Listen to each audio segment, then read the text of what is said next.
Est-ce que vous avez déjà vu un match de foot ou un match de sport ou n'importe quoi, où quand votre équipe gagne, vous dites: «C'est bien, c'est grâce à la mentalité de l'équipe, c'est grâce à leur travail, c'est grâce à leur talent». Mais quand l'équipe perd, bah, c'est à cause de l'arbitre, c'est à cause de la météo, c'est à cause de conditions qui sont extérieures à l'équipe. Et même vous d'ailleurs, quand vous faites un sport, quand vous passez peut-être un examen, est-ce que vous n'avez pas tendance à chaque fois à expliquer vos réussites par votre propre personnalité et à expliquer vos défaites par des choses complètement extérieures à vous?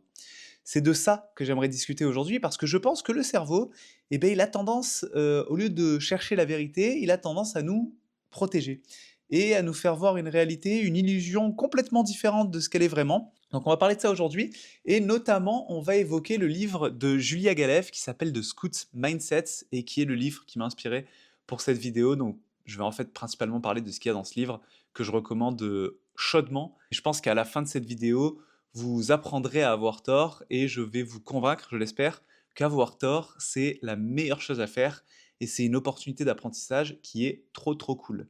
Apprentissage à propos du monde, mais aussi apprentissage à propos de vous-même. Parce qu'au final, c'est ça l'intérêt. L'intérêt, c'est de voir la réalité la plus raisonnable possible pour vivre au mieux la vie. Et je vais le faire en mode vlog, je crois. Donc, c'est-à-dire qu'à tout moment, je vais arrêter de discuter, parce qu'il est quelle heure? Il est 5h48 et la chaîne elle est pas sortie depuis quelque temps. C'est le dernier jour où je la garde parce que ses parents rentrent demain et il faut que je m'occupe un peu d'elle. Donc je vais peut-être prendre ma caméra, mon micro et on va discuter en même temps que je suis dans le parc.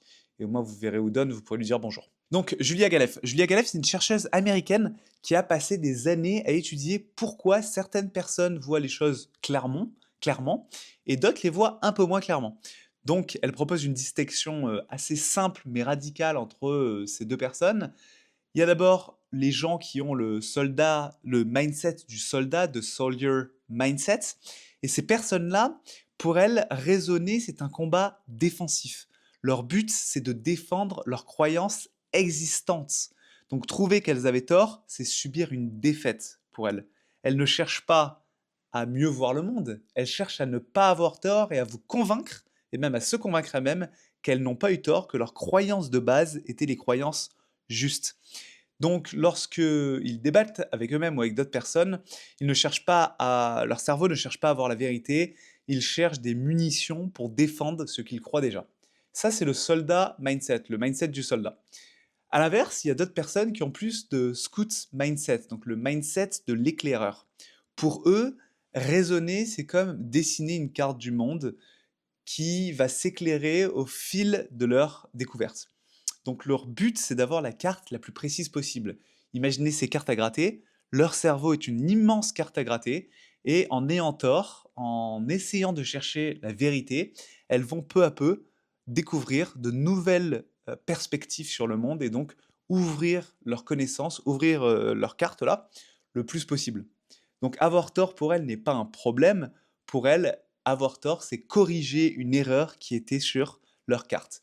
C'est une amélioration et non pas une défaite. Donc c'est ça la différence entre le soldier mindset, là, le mindset du soldat, et le mindset de l'éclaireur. La différence, c'est pas l'intelligence, c'est la motivation.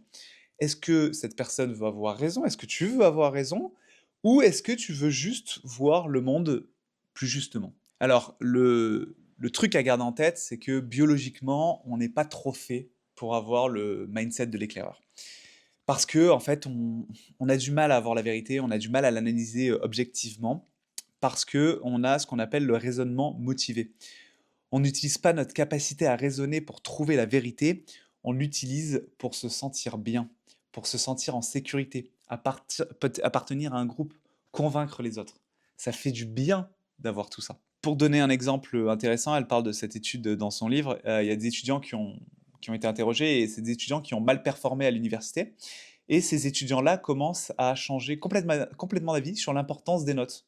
Donc ils n'ont pas eu de bonnes notes, et ils commencent à dire bah, finalement l'université c'est pas si important que ça, de toute façon je me débrouillerai autrement, l'important c'est le travail, c'est la vie professionnelle, donc les notes c'est pas grave.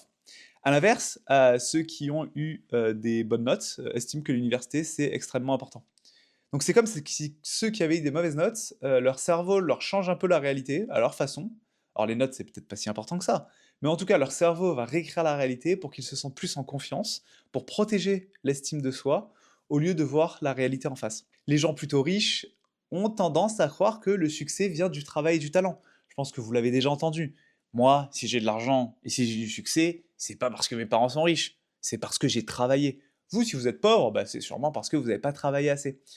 Je pense qu'on a tous déjà entendu cette histoire. Et les gens qui sont plus pauvres vont plutôt à tendance à croire que bah, pour être riche, il faut avoir beaucoup de chance. Alors, je ne vais pas débattre sur le sujet, mais je pense qu'il faut vraiment beaucoup de chance pour être riche. J'avais déjà fait une vidéo sur le sujet. Mais en gros, les deux groupes vont croire ce qui explique au mieux leur situation, non pas par mauvaise foi, mais tout simplement par raisonnement motivé automatique, comme je l'ai dit tout à l'heure. Donc ton cerveau, c'est pas un outil qui recherche la vérité, c'est un outil de survie émotionnelle. Il y a un autre élément qui est évoqué dans le livre, c'est que ton identité a du pouvoir sur tes pensées. C'est quoi ton identité? Une personne qui pense qu'elle est de droite, par exemple, une personne qui pense que elle ne s'ennuie jamais, elle fait toujours des activités, elle fait toujours un truc à droite à gauche. Tous ces labels que l'on se met sur nous-mêmes, vont avoir un impact sur nos pensées directement.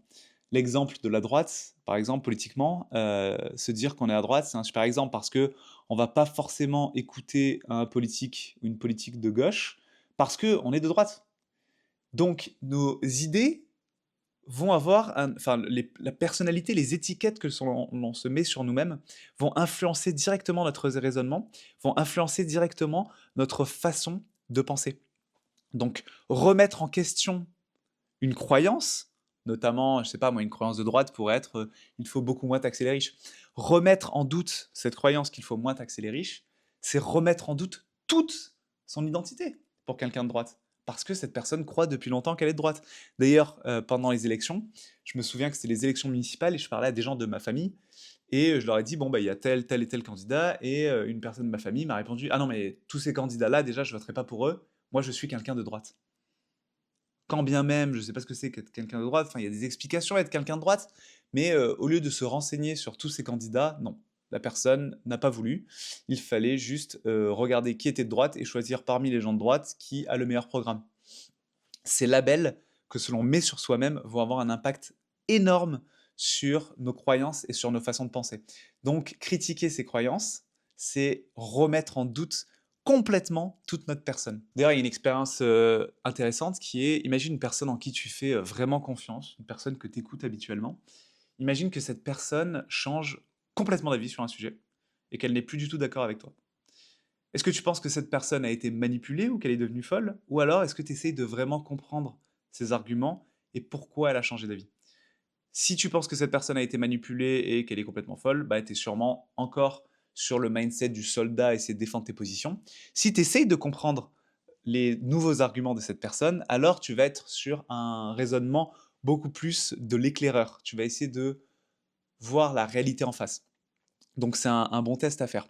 C'est tout simple hein, comme exercice, mais c'est quand même, ça reste inconfortable. Aussi, une recommandation qui est donnée dans le livre, c'est de ne pas se définir et de ne se donner le moins d'étiquettes possible. Parce que plus tu donnes d'étiquettes, donc je répète, une étiquette, c'est se dire que je suis de droite, c'est se dire que je suis X, Y, c'est se dire que j'aime ça, j'aime pas ça. Plus tu vas te donner d'étiquettes, et moins tu vas avoir l'opportunité d'apprendre, et moins tu vas avoir l'opportunité de t'ouvrir l'esprit. Et donc, as plus de chances de devenir stupide. Dernière recommandation que tu peux faire, c'est lorsque tu débats d'un sujet, peut-être tu devrais essayer de trouver tous les arguments qui vont contredire ta pensée. J'ai un exemple aussi, j'étais pendant longtemps contre la légalisation du cannabis.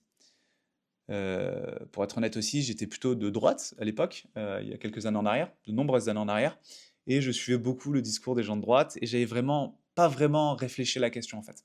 Et un jour, je me suis dit, bon allez, quels sont les arguments qui prouveraient que légaliser le cannabis, c'est bien? Bah, il faudrait peut-être voir que dans les pays qui ont légalisé le cannabis, comment a évolué la consommation. Si la consommation a baissé, peut-être que c'est pas mal de légaliser le cannabis. Donc quels sont les arguments qui te prouveraient que tu as tort et qui te ferait changer d'avis. Un peu trouver l'antithèse à ta thèse, et faire cet exercice, qui est un exercice, encore une fois, très inconfortable, ça permet souvent de découvrir un peu plus la réalité. Et même quand tu vas pas bien, moi je me suis convaincu que le travail, c'était pas toxique pour moi, mais c'était moi le problème. Et je me suis fait tout un monde où c'était moi le problème. Alors, la vérité, c'est que peut-être partiellement, je suis un peu le problème parce que ma relation au travail est toxique, mais peut-être aussi que je suis dans une entreprise toxique qui a fait que je suis devenu comme ça. Donc je me suis menti à moi-même et j'ai mis beaucoup de temps avant de voir la réalité en face. Oh, je reçois des messages. Oh, faut que je m'inscrive au foot. Faut que je m'inscrive au foot. C'est dans 2 minutes. Donc finalement, ce que dit Julia Galef, c'est qu'au fond, elle te dit pas sois juste plus rationnel, elle dit change ta relation à l'erreur. Vois le fait d'avoir tort, vois l'erreur comme un don, comme une chance d'apprendre de nouvelles choses, comme une chance de devenir une personne plus éclairée. Le soldat, lui, va vivre l'erreur et le fait d'avoir tort comme une défaite. L'éclaireur va vivre l'erreur comme une mise à jour de sa carte. C'est aussi pour ça que j'adore qu'on débunk mes vidéos, si jamais vous voulez débunker mes vidéos et me dire que j'ai tort sur un sujet. Parce que ça serait une opportunité pour moi d'en apprendre encore plus. C'est un exercice difficile, mais lorsqu'il est fait avec respect, c'est un exercice très très agréable. La différence entre ces deux types de mindset, c'est pas l'intelligence, c'est pas la discipline, c'est pas la volonté, c'est juste les questions que tu te poses quand tu te raisonnes et quelle est ta façon de raisonner. Est-ce que je cherche à avoir raison ou est-ce que je cherche à voir le monde de façon plus juste? Je vais chercher la chienne, Ouden. J'espère que vous m'entendez bien. J'espère que vous m'entendez bien. La pauvre, elle est restée toute la journée toute seule, quasiment. Parce que j'étais pas à la maison, j'étais à la piscine. Et je faisais des vidéos après. Je vais filmer ça. Coucou, Don. Viens là, viens là, viens là, viens là. Viens là. Viens là. Trop heureuse. Youhou. Viens là, viens là, viens là. Là. Yes. Faut savoir que les Golden, ils mettent toujours des trucs dans la bouche. J'ai appris ça. Avec ma découverte de Ouden. Trop mignonne. Elle est pas trop belle. Regardez comme elle est belle. Donne la patte. La patte. La patte. On serre la patte. On serre la patte. Merci. Allez hop, on met tes affaires. On y va. Allez, enlève ça de la bouche. Faut que t'enlèves ça de la bouche. Donne. Enlève ça. Enlève ça de la bouche, frérot. Mais faut que t'enlèves ça de la bouche, c'est que t'es heureuse. Tu pues de la gueule. Faut te laver les dents. Faut te laver les dents quand on n'est pas là. Hein. C'est bon, c'est parfait. Allez, go. On y va. On prend l'ascenseur. Ou on fait comme au yoga. Chien tête en bas. Un truc qui est trop drôle avec Ouden, c'est qu'elle a peur dans l'ascenseur. Donc regardez où elle va venir. Normalement, elle va venir derrière moi. Ah non, bon bah là, elle a pas peur. Ah si, voilà. Elle a peur, donc elle va où? Elle se cache juste derrière moi. Parce qu'elle a peur de l'ascenseur. En tout cas, elle a peur de voir des enfants dans l'ascenseur. C'est pas vrai que t'as peur? Elle a peur des camions aussi. Elle a peur des camions poubelles, des chariots. T'as peur de quoi d'autre? Allez hop, on y va. Elle a peur de beaucoup de choses. Elle est un peu stressée. Elle est comme moi, Ouden, en fait. Elle est en burn-out. Il y a plusieurs trucs que j'ai remarqué en sortant Ouden. C'est que quand il y a un chien qui est face à moi, avec Ouden, en face de moi, je sais pas quoi dire, genre, à l'autre maître et ou maîtresse chien. Genre, on se regarde en mode, bon, bah, qu'est-ce qu'on fait? Les deux chiens se reniflent. Et toi, tu sais pas trop quoi leur dire, quoi faire. T'as l'air un peu con. Donc ça, j'aime pas. Et ensuite, j'ai remarqué que les chiens, ils bouffent de la merde constamment sur le sol. Donc tu peux pas les laisser tranquilles. Parce que là, Ouden, la dernière fois, elle a vomi une chaussette, genre. Genre, elle a vomi une chaussette. C'est-à-dire qu'elle avait bouffé une chaussette dans le parc sans que je le voie. Parce que j'étais sûrement en train de faire une vidéo. Regarde là, regardez ce qu'elle fait là. C'est une dinguerie le truc. On sait pas trop pourquoi elle fait ça. Donc ouais, elle avait bouffé une chaussette et elle l'a revomi le soir même. Voilà. Faut que je fasse attention à ce qu'elle bouffe pas de chaussettes. Enfin, il y a plein de trucs que j'ai remarqué en sortant les chiens. Pareil, j'aimais pas ramasser les cacas. Maintenant, je suis devenu très très à l'aise avec le ramassage de caca. Et elle continue, hein. Ça s'arrête pas. Elle est tarée. Elle est tarée. Et je suis en short t-shirt. Il doit faire, je sais pas, il doit faire 4 degrés, 5 degrés, alors qu'on est on est mi-avril même, on est dans la deuxième partie du mois d'avril. Hier, il faisait un super soleil. Et ce matin, il neigeait. Qu'est-ce que tu veux faire? Ah, pipi. Qu'est-ce que tu veux faire? C'est le Canada, il n'y a pas de printemps, ça n'existe pas. Et il a fait beau juste avant-hier. C'était un truc de ouf, tout le monde était heureux. J'ai l'impression que la ville avait complètement changé. Les gens étaient heureux de ouf. Et là, c'est reparti. C'est reparti pour une semaine de merde en termes de météo. Pendant que dans le sud de la France, de là où je viens, les gens ils sont en short t-shirt et ils kiffent la life. C'est pas juste la vie, hein. Fin de la balade, je lui fais toujours prendre les escaliers pour monter les 5 étages. Parce que apparemment je lui donne trop à manger et elle devient un peu grosse. Donc je fais attention à lui faire du sport. Là, on a beaucoup couru. Et maintenant, je lui donne sa ration de bouffe. Je me demande comment elle fait pour ne pas avoir faim. Genre, elle bouffe ça, midi et soir, matin et soir juste. C'est rien du tout. C'est fou. Je sais pas si on va me voir en train de lui mettre. Non, on verra pas, mais on m'entend toujours. Je vais lui mettre ça. Ça, et je lui en remets toujours un petit peu. Non, Oudan, assis. Assis. Oudan, assis. Assis, Oudan. C'est bien, voilà. Elle est grave bien éduquée, par contre, pour attendre la bouffe. Ça, c'est très bien. Non, Oudan, assis. Voilà. C'est bon, tu peux y manger. Vas-y. Qu'est-ce qu'elle a à boire? Elle a à boire. Elle a tout ce qu'il faut. Et voilà, c'était la sortie de la journée. Je pense que je vais arrêter le vlog ici. Pour ceux qui me découvrent, eh bien, je suis Monsieur Carabistouille. Je suis en burn-out depuis maintenant 8 semaines. Donc je parle principalement de santé mentale et je raconte mon burn-out, mais j'essaie aussi de m'ouvrir un peu à des vlogs, vous montrer ma vie, pour ceux que ça intéresse, si jamais ça vous intéresse. Si ça vous plaît, n'hésitez pas à vous abonner, à liker, à commenter, à...